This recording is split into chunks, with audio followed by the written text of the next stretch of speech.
In the midnight hour, we want more, more, more. We're a rebel, yeah. We want more, more, more, more, more, more. Well, I don't know if that's the notes. Welcome to the Daily Grind. I am your host, Lou Gatmaker, and I got a real rebel with me today. I got Uncle Buck. How are you, brother? Good to see you. Man, what is going on? It seems like forever since I've talked to you. I It don't has. like it. I don't like it either, I man. don't like it. I don't like it because especially since my phone's broken, I'm like being Yeah. without. I've got half a phone screen, so You I know, was at I was at the beach. I just have no idea what's going on. Was there an election? Did something happen?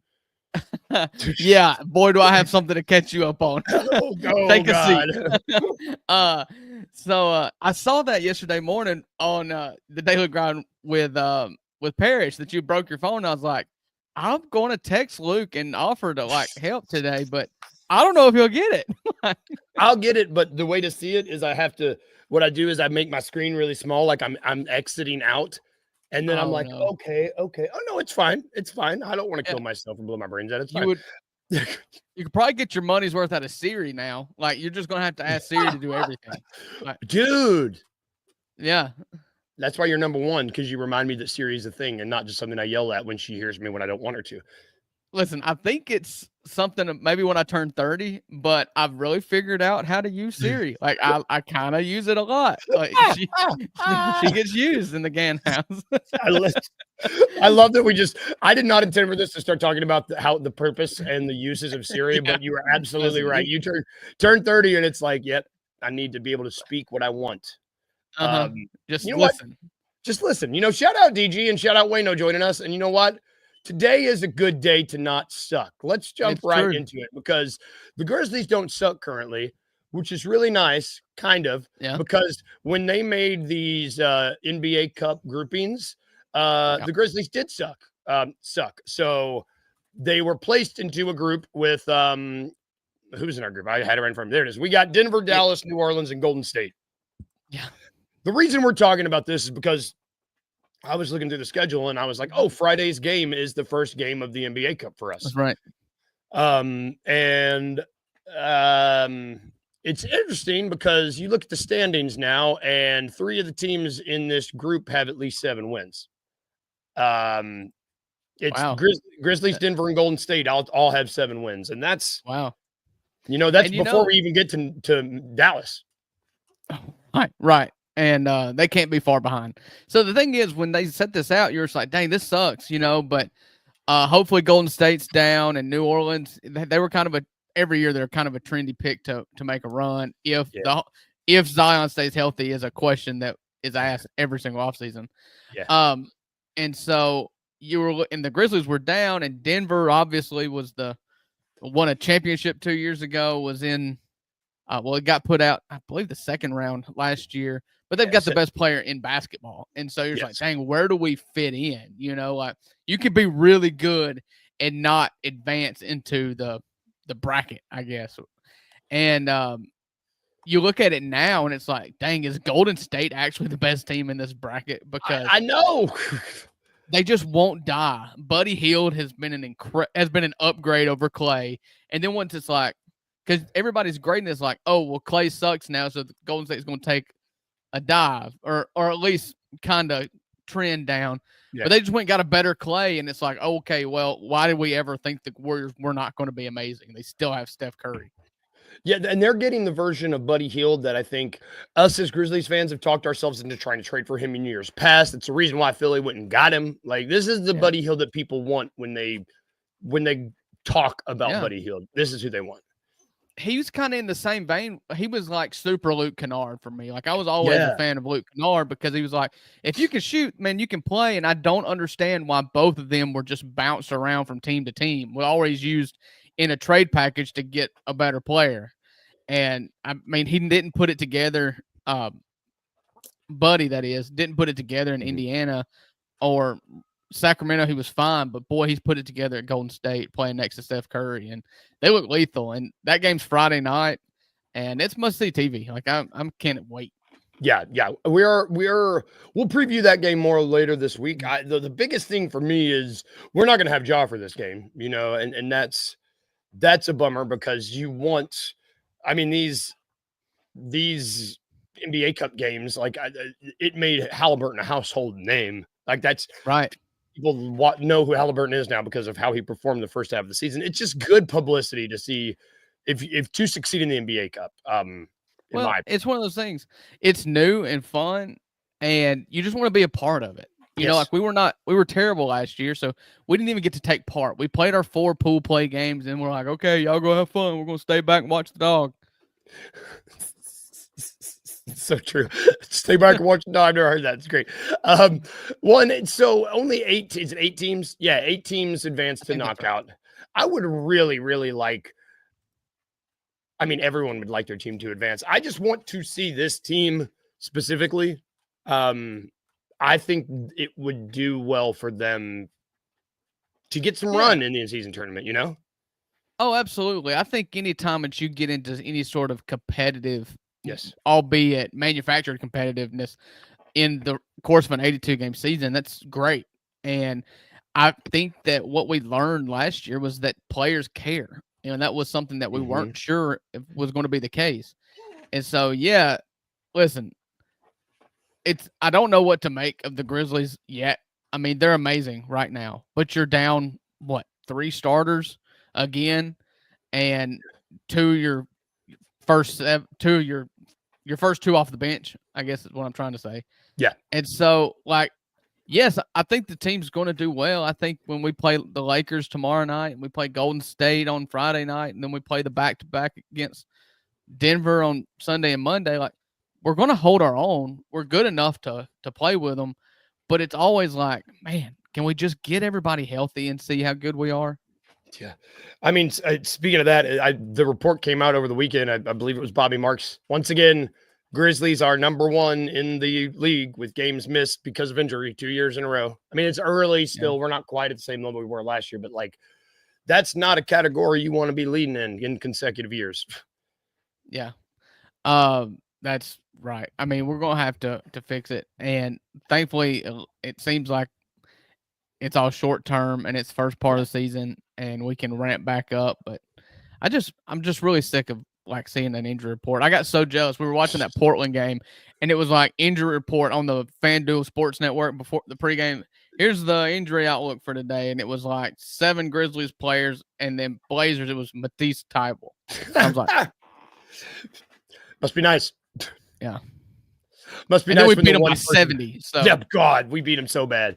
I man, I'm excited. I see beating up. You want to beat up on these lower 2 teams, and it matters in this part of the season when you don't have your guys. If they were to drop, I mean, we're on a 3-game win streak, which I think there's only 2 teams in the league right now with a better streak. I think I mean, is Cleveland still undefeated? Well, yeah, I'm not talking about Cleveland. Yeah, man. Hey, I had Cleveland in the finals, if you remember, in our picks. Yeah. They're 12. Yeah, Cleveland is currently on a 12-game win streak. They're 12 and 0. Take that out of the equation. The Grizzlies have the 3rd best win streak after Denver's got 5. Yeah, Denver's got 5, and Cleveland's got 12. Man, I'm gonna put this together. The East only has 2 teams above 500. That's rough. Yeah, you're gonna have to reshuffle leagues at some point. When these conferences, East and West, I'm sure it makes sense to divide the US down the middle and here and here and here and here. But since we just get rid of it. Let's just it's like the SEC. You've added so many teams now, you can't really do East and West. And so just everybody play everybody and we'll rank the top 16. How about that? This is the Grizzlies very well. Or somebody is going to be like a 50-win team and in the play-in game. And yes. I hope it's not the Grizzlies, but it will be somebody. Yes. And that is becoming a more realistic outcome with each passing day. When you see, I mean, DG said it, the West has 10 teams over 500. It is a slaughterhouse in the West right now. Whereas, and granted, I do think It's still not a lot, but like you got to take into consideration that the Paolo injury. I fully believe that Orlando would probably be above 500, but even then, you've got 3 good teams as opposed to 10. That's crazy. They're going to have to reshuffle. They're just going to have to. I mean, in the East, there's 30 teams, so 14th place in the East is Milwaukee at 2-8, and then 12th place in the East is Philly at 2-7. I mean, Yeah, that's the nuts. Knicks are 4-5. I mean, they're just a bunch of garbage. Yeah, and the Nets are currently 5th in the East. Hey, That's lose their playoff team, right? Yeah. Let's see. 2/5 of their wins are against the Grizzlies. Love it. Love it. I mean, I'm just, Daniel also said the Grizzlies have 3 starters hurt. You said it, and we're sitting where we are. It seems I agree.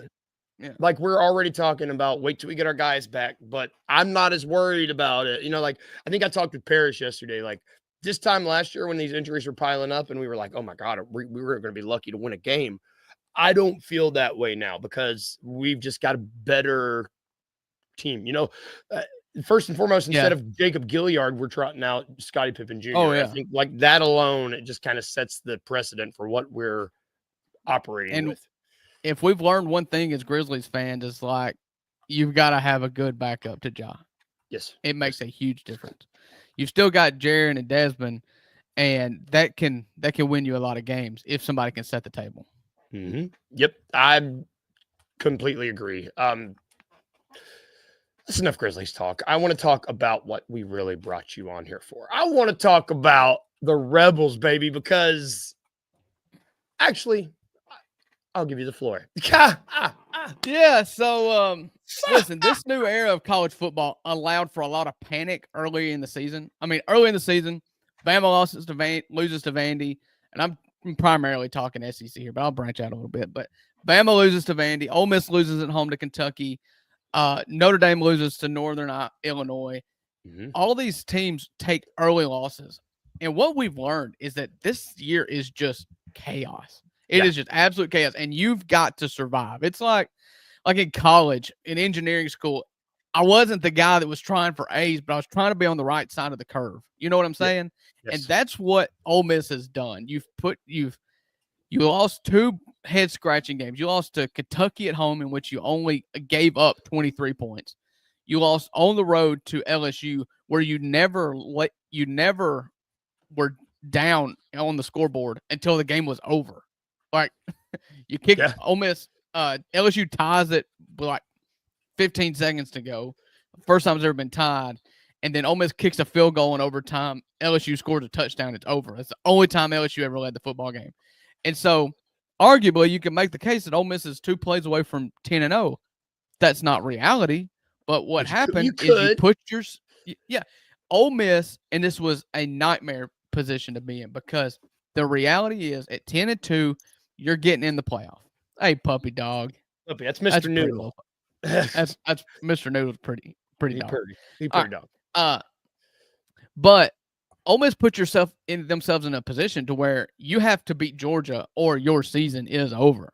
Yes. Like, expectations were playoff or bust. That's just what it was. That was what was sold to us by the coaching staff, by the players, all the investment money that was invested in putting a team together.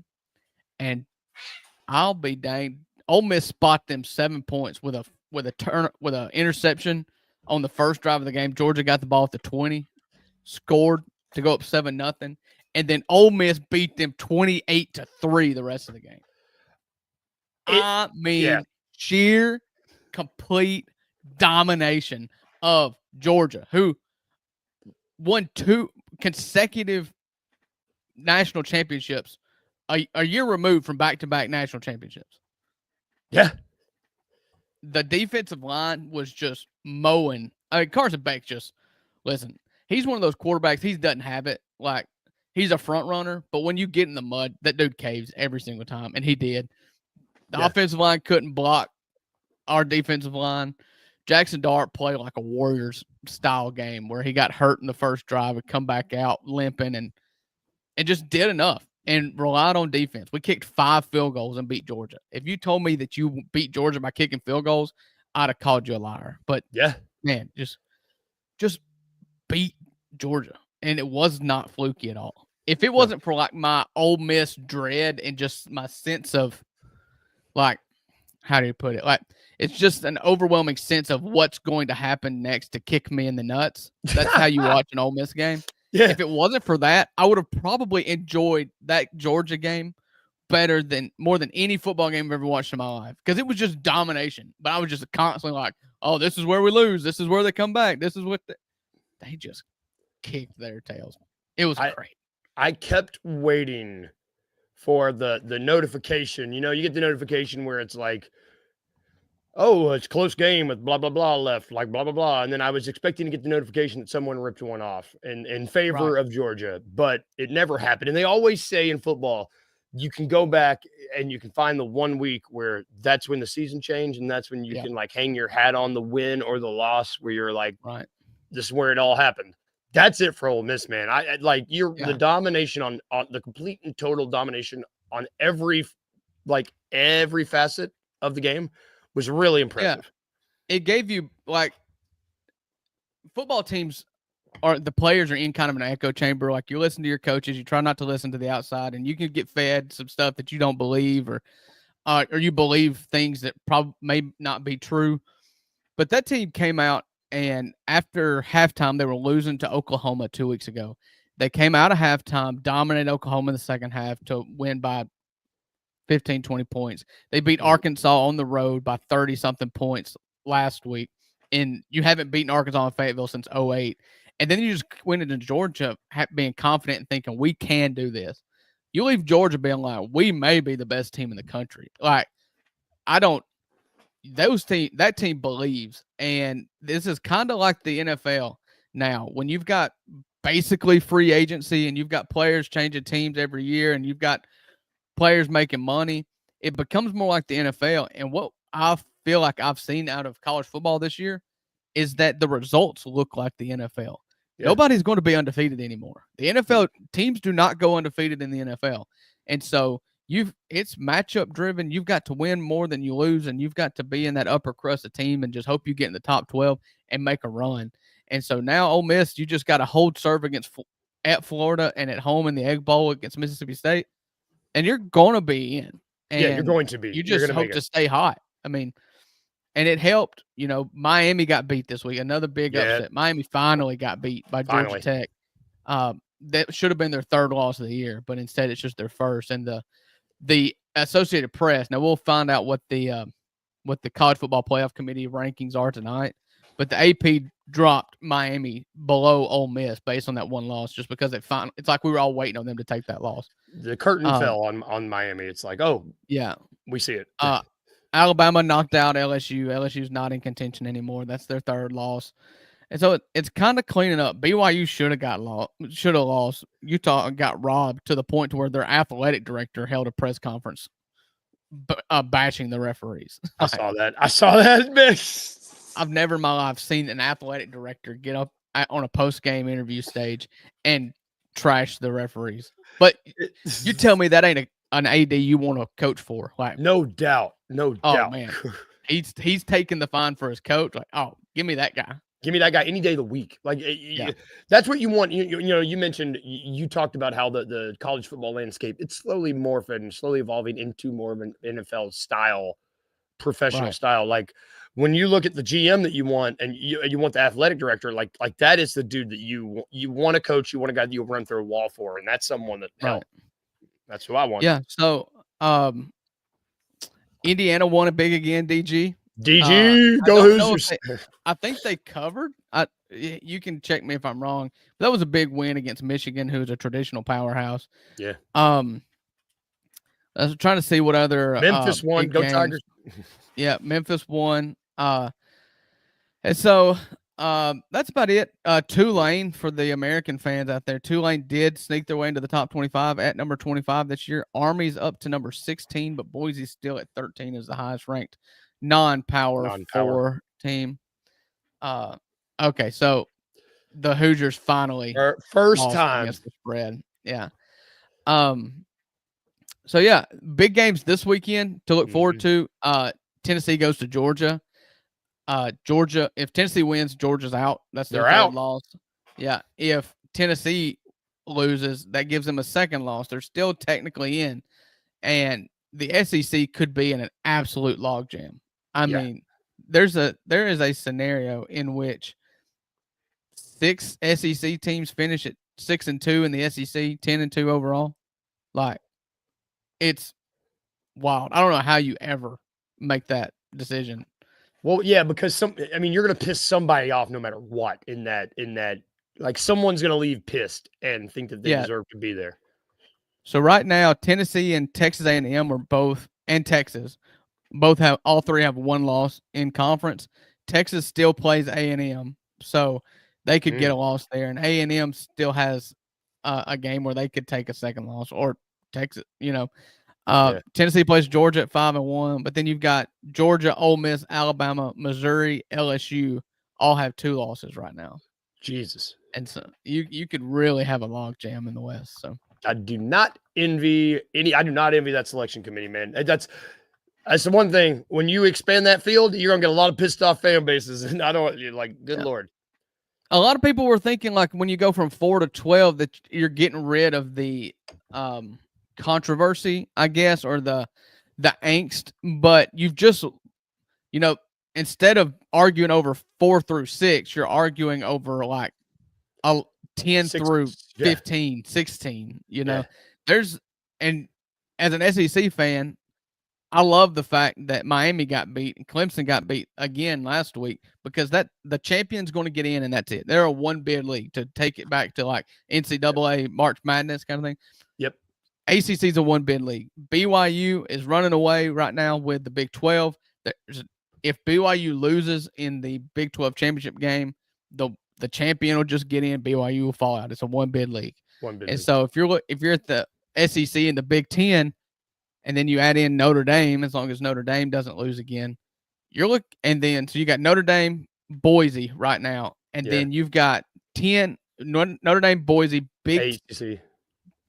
Big 12 and ACC. That's 4. So the SEC and the Big 10 are going to be competing for like 8 spots, I think. That's crazy. And so 4 of each. If Indiana loses this week to Ohio State, and if Ohio State drills them, then they may just fall out. I don't know. They may just fall out altogether. Yeah. Because they won't be able to I don't think they'll be able to make the Big 10 championship game to kind of get that bump. It would be like mathematically, like just the way it'd be difficult. Yeah, and they also fall victim to like not being a traditional power. And it's wrong, and we all know that it's wrong. But they're going to default. Like if it comes down to Indiana versus Penn State, like they're going to put in Penn State. State. Yeah, it's just going to happen. Man, it's exciting. We're getting to the part of this is the part of the season where even if you don't have a team that you ride or die for, there's stakes every weekend, and it's always fun to turn on the TV and just see a game with serious stakes happening. That's awesome. I tend to believe, Daniel, here, if they lose by less than 10, if it's a competitive football game, you're not going to get dinged by losing to Ohio State, just like Ohio State didn't get dinged by losing to Oregon. Yeah. And so, but you've got to hang in there. I don't know where that game's at, if DG can tell us where that game's at, but especially if they go into Ohio State, into the horseshoe there. Yeah. So, anyways. It's so exciting, man. It's just exciting. I'm so in. They've just when I thought I was out, they pulled me back in. Pulled me back in. It's at Ohio State, man. So you're right. If they can go in there and they hang tough. It's a 4th quarter game. Yeah. God, it's exciting. And I'm so excited. Ole Miss comes off that huge win against Georgia, the biggest win in program history, bigger than 14 Alabama. Bigger than 15 Alabama. It's the biggest win that Ole Miss has ever had for a university. And now we get a bye week is nice because because like you said, the heat's turned up to 10 here for every team in college football. And so I'm just excited to be able to just sit back and watch it for a week instead of just stressing. Yeah. Man, you can't have the wind pull out of your sails if there's no wind blowing, which is really nice. You can just sit and just coast. God. That's it. Bye weeks are great. Bye weeks are great when you have a good win or a bad win. And I as a Bears fan, I love bye weeks. They can never come at better times for me. I love them. One thing we need to talk about as well, now that I'm looking forward to this. So Indiana at Ole Miss or at Tennessee, the first round of playoff games are on campus games. Oh, yeah. So if you are seeds 5 through 8, you will host a playoff game in your home stadium. And so you're right. So if Ole Miss hosts Indiana, Ole Miss will beat Indiana like a redheaded stepchild. I mean, just club them. But I'm looking at like I'm all the way in. I want Ole Miss to host a playoff game. Give me the sexiest would be like Notre Dame. Oh yeah, Notre Dame and Oxford would be great. But I'm really gunning, and I don't know if it works out this way because it'll probably go to like the second place SEC school or the second place Big Ten school. But I want the 5 seed. The 5 seed hosts the 12 seed, which will be Boise or the Group of 5 school, and then they play the 4 seed, which right now is SMU out of the ACC, the ACC winner. And so, yeah, that's what I want, the 5 seed. DJ says Indiana gonna beat that ass. I don't think so. I don't think he doesn't believe that. Well, no, he has. I think he's they may obligated. cover, which is all Daniel cares about. Don't let him think that he's like diehard Hoosiers. They cover, and Daniel loves them. As soon as they stop covering, it don't matter if they win or not. Daniel's out. Yeah, it's like the sun rises in the east, sets in the west. And Daniel Greer loves for the Hoosiers to cover. Those are like the 3 constants in life. We're going to take a quick break. When we get back, though, we're going to talk some tube. I don't normally get to tube with you. We're going to talk about what we're watching. But like we've been watching a lot of what he say. I'm right. We love you, DG. God, I wish it. I kind of want to. I want him to go. I want him to be. Man, you guys should do a live in-person show if Ole Miss hosts Indiana. Bluff City Media. If Bluff City Media will cover my ticket, me and Daniel Greer will go live from Oxford. That sounds awesome. We can't afford like a spot or anything, but I'll find a tent and we'll go live. Like a little pavilion. We're like, here we are, live from Oxford. I'd watch it. And we'll take Rusty just to be miserable. He can work the camera for us. No, I think you should have him sitting in the corner of the tent and not speaking. Just like, you having fun, Rusty? You're good? Yeah. Cool. Just, hey, sir, hand me drinks, please. Just keep them coming. No, we'll it's not a Mississippi State show, sir. Ding, ding, ding, ding, ding. I feel bad. He's probably not even watching this. He's on vacation. We're going to take a quick break. And when we get back, we're going to tube a little bit right after this break. I think Zach Edey played well. He got his fouls in. He got him in for sure. But we saw some flashes of really what he can do. Whether that's setting screens or just whether blocking shots or just making guys change their mind about shots or just affecting the quality of shots that guys were getting in the game. We saw that a lot. They gotta use him though, man. They gotta be able to find him a little better. I was about to say they especially the whole first quarter. It was like because I think that lob that y'all had him, that was his first points of the game. So it was like the whole first quarter, I did peep that. It was like, I see everybody else attempting 5+ shots. Right. Y'all got to find a way to give Zach Edey something, like at some point. Everything was running well last night, right? The offense was flowing well. It's going to come a stretch of time where they're going to be stagnant. And at that time, that's when I expect them, okay, hey, let's run a post play to Zach Edey. Tune in to The Anthony Sane Show, Wednesdays and Fridays at 12 p.m. weekly on the Bluff City Media YouTube channel.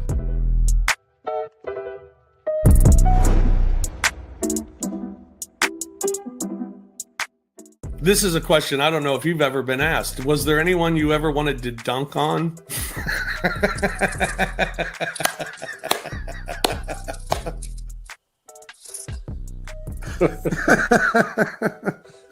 I'm sorry. I'm sorry.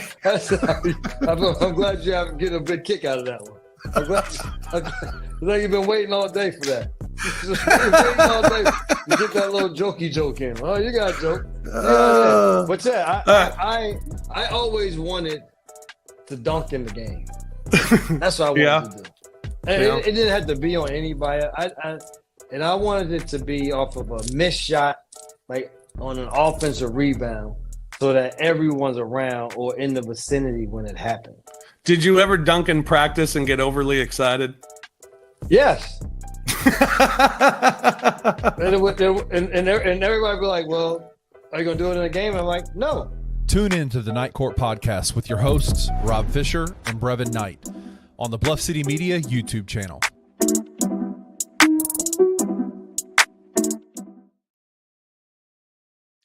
Welcome back to the Daily Grind.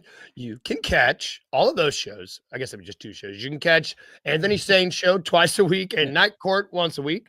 You catch No Bluffing once a week. $2 Sports Show is every Friday. I guess I'm the only show on Tuesdays. I don't know. Tuesdays are weird. We're here on Tuesdays. Well, there's more shows. I don't know. Yeah, I think there's one on Tuesday. But we need to run down. I'll get a graphic. I'm gonna make one. I'm gonna make one today. I'm just gonna do it. You can catch all that bluffcitymedia.co and Grizz 901 Live. They'll be back tomorrow. No, what day is it? Tomorrow night, That's the Lakers game. Yep. Oh, that'll be a late night too. That's a 9 p.m. tip. Poor Daniel. Dude, the late night games are always they're tough for those of us who get up early and who have children in the house. It's not true. Not I don't great. talk about it. It's not great. Not great. My baby wants to get up at 4 o'clock every single morning, and he's just jumping on my head. Man, that's the worst possible way to wake up. That's really awful. He was sticking his finger in my ear this morning, and I was listen. If I was not a patient man, that kid would have been wearing one today. At 8 months old, he's already turned into a bully. Just wet willy, wedgie. You're like, stop it. Yeah, kids are great. Back to our show though. On Tuesdays, we tube, and what does that mean? It means that we talk about what we're watching on TV. It can be a movie, it can be a sporting event, it can be a musical. I don't know why. I was trying to think of something Wicked? new. Are you excited about the new Wicked movie? No. And I love musicals, but I am not. I'm like, why? Hey, Why? I am pro musical too, which I feel like we're in the vast minority of men, grown men. One of my favorite movies of all time is The Greatest Showman. Love it. Great. Sorry, for those I don't normally sing this late into the show. I apologize. Musicals are awesome. Warning. We're gonna have a musical episode. I've been trying to get Jess Benson to do a musical episode with me for a long time. We're gonna make it happen. Oh, yeah. But we can talk about what you're watching. I will go first because I'm gonna be meeting. I told Rusty this last week. So I every Thursday, not every Thursday, every Thanksgiving, I watch Planes, Trains, and Automobiles every November. It's on my rotation. I watched it last week. I got home yesterday from a music festival. I watched it last night. It's my comfort. It's my comfort movie. And there's I love so many scenes, like when he's trying to bribe the guy to get into the room and he goes, how about $2 and a Casio? It cracks me up. Everything John about Candy it is the best, man. Like John R.I.P. Like he's one of the best. Steve Martin is low key like one of my favorites. Yeah. Mine. So I've got just a list of things. I'm just going to tell you I've watched recently. Give it to me. So to pivot off of Planes, Trains, and Automobiles, I've watched the latest season of Only Murders in the Building. Oh, with is it good? Martin Short and Steve Martin. I love it. It's lighthearted. Yeah. It's not suspicious, like even though it's about murders, but like it's super lighthearted. And I would sit down and just watch Steve Martin and Martin Short talk to each other for hours. Like Same. It's the banter between them two. You can tell they've been doing it for 50 years, and it's so funny. It's witty. And it centers around 2 old people who have a podcast. And so and those 2 old people are Steve Martin and Martin Short. It's great. Number 2. I'm just going to rewatch Stranger Things over the over the Halloween season. Rusty in the villains draft or the scary movie villain draft Bad guy draft took Vecna, and I was like, oh yeah, I forgot he's amazing. So I rewatched that. It's great. Watch the latest season of Outer Banks. I haven't seen it. I'm not gonna say anything. Okay. Boy, it leaves you needing another episode. Oh, why would they do that to me? Which is kind of how it works, Yeah, it's how they do it. But the big thing is today, November the 12th. Deadpool and Wolverine dropped on Disney Plus. Oh, Yeah. And so I'm home with a sick kid today. I'm going to work from home. And while I work from home and he's taking a nap, I'm spinning Deadpool and Wolverine. And so I can't wait yet. Dude, I didn't know it dropped today. I might call out. What day is it? Is it too late? Yeah, I'm gonna come into work today, but I gotta watch Deadpool and Wolverine. Yeah. Sorry, I meant to call you, but my phone's broke. I can't see. You must have called on the upper half. I couldn't see it. My bad. Sorry. That's gonna do it for our show today. Hopefully, I'm gonna have I say hopefully. I don't know when I'm gonna fix this. I say it's on my list of priorities. I'm like, screw it. It's so low. But hopefully, we'll have a new phone soon. We will be back tomorrow. Maybe we'll figure out. Someone will be here with you tomorrow. Yeah. I hope your kid gets better. If you're sick at home, I hope you get better. Have good days at work. Go check out Jess Benson. She's happening right now over at Grind City Media. Go Rebels! Sorry, dude, I'm so happy. I purposely didn't talk about it yesterday. I was like, I got to save this one. I got to keep it in the chamber for Uncle Buck. Have good days at work, everybody. And if I can leave you with anything today, these two things, just remember two things. Remember to be a little weird, just a little bit, and remember to smile. Bye, guys. Have good days.